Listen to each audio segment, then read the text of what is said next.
Dr. Cass, you and I dialogue about all sorts of things, and I can remember the first time that I told you how astounded I was at the statistics about diabetes and the people that die from diabetes. And you told me, Lyle, the people that die according to the statistics from diabetes are probably 50% of the people that do, because their death is either charged off to heart disease or to something else and not really attributed to diabetes.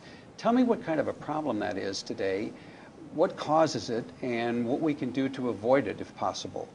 Okay, it's an ever-increasing problem, and the really sad thing is that when I went to medical school, there was something called adult onset diabetes. Yes. Which meant you got it as an adult, actually an older adult.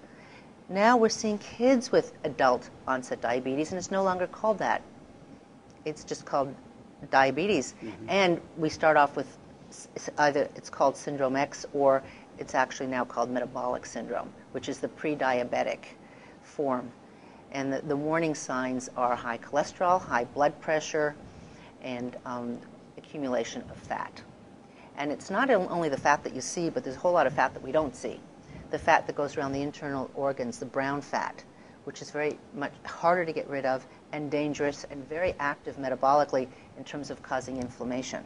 And that inflammatory response that's caused by these fat cells is going to cause a whole lot of medical problems. It is what raises your cholesterol. So if you're eating cookies and cake, you're getting fat, you're becoming diabetic, you're becoming insulin resistant because your insulin is saying, oh, there's so much sugar coming, I mean, I give up. You know, your pancreas just gives up. It isn't going to keep putting out insulin and getting the sugar into the cells because they're stuffed. So you develop insulin resistance, you develop high cholesterol, high blood pressure, and poor circulation.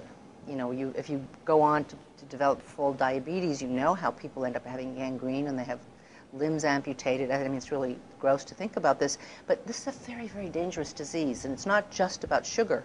It's a whole metabolic disease. And I've taken a lot of people, and it's not just me, but doctors who know how to do this, nutritionists who understand this, and people who read the right books. And I wrote this in quite a bit of detail in my 8 Weeks to Vibrant Health book, that if you watch your diet, if you eliminate the refined sugars, refined flour, and eat more of, say, a Mediterranean-type diet, lots of fresh fruits and vegetables, some protein, and good fats, you know, that come in from fish, essential fatty acids, you are well on your way to not having diabetes. You won't develop syndrome X, or if you do, you can reverse it. And then if you're still having trouble reversing it just with diet, there are definitely supplements you can add in that will help this. Alpha lipoic acid, chromium, which helps your body to deal with sugar. It helps the cells become more sensitive to insulin. Vanadium, same thing. It's not the same product, but it has a similar effect. So vanadium, chromium, alpha lipoic acid. The B vitamins are very important. Then there's some herbs such as bitter lemon and gymnema that are also very useful. And there are products on the market, there are formulas that have these in combination that will help balance your blood sugar and balance out your syndrome X or metabolic syndrome. And on top of that, you're eating the Mediterranean diet and exercising. Very, very important. The best thing for dealing with insulin resistance is exercise. So do some aerobic exercise, 20 minutes, probably 20 minutes daily.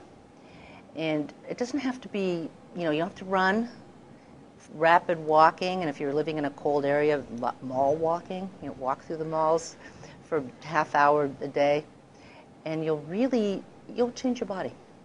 So your philosophy really is avoiding, then you don't have to worry about treating, right? That's right. And then when it comes to treating, you don't have to use medications. And then if you do use medications, make sure you're aware of the side effects, including nutrient depletion, which we can talk about at a later time. Great advice. Thank you.